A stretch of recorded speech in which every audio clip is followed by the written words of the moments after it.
And it's gonna start recording, right? Hey. It's got a time up there? Does it have a time? Go. Good evening, and how are you today? I wanted to thank you guys for taking the time out of your busy work shift to listen to my speech. I wanted to know, by a show of hands, who in here votes? Right. I wanted to talk with you a few minutes about why we should vote and why our vote matters.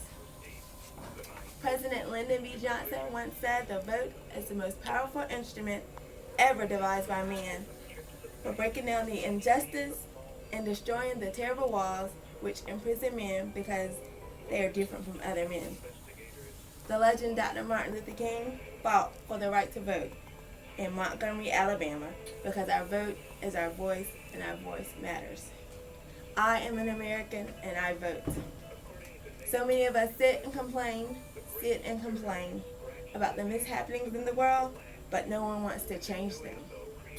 If you want to make a difference, by all means do just that. Vote. During the moments that follow, I will discuss the reasons, showing you first, every vote counts. Second, pioneers who have paved the way. And third, that a change has come. Let's take a closer look at this. Every vote counts.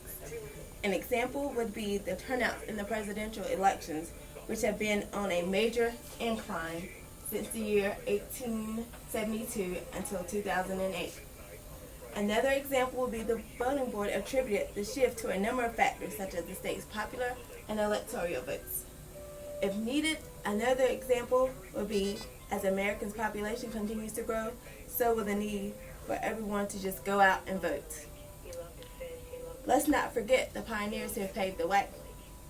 An example of a pioneer who has paved the way is Susan B. Anthony, who died fighting for the right for the American woman to vote. Another pioneer who paved the way would be Alice Paul. She is said to have changed the way women fought the battle to have the right to vote. This brings me to my next pioneer. Her name is Elizabeth Cady Stanton, who also fought for the rights of women to vote. If needed, another example would be Lucy Stone. Lucy Stone campaigned against slavery and the rights for women to vote. And if needed, another example would be Ida B. Wells, who was referred to as a crusading journalist and anti-lynching activist by many. Finally, has a change come? A change has come. An example would be the election of our first African American president in 2008. Another example would be the re-election of our first African American president in the year 2012. And if needed, another example would be health insurance for all Americans. On March 23, 2010, the Affordable Health Care Act was signed into law.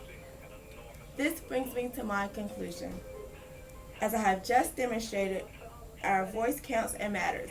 As the nation's population continues to grow, so does the need for our voices to be heard.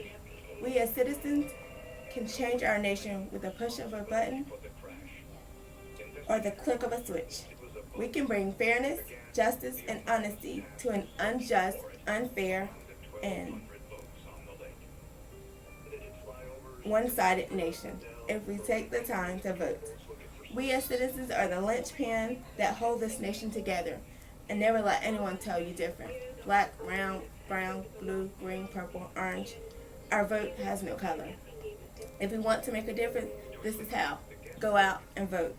It matters, and I care, therefore I do. Vote. 2014, we're changing the government. Vote. Yeah, that was good. All right. Good job. Stop it. Good job. Thank you.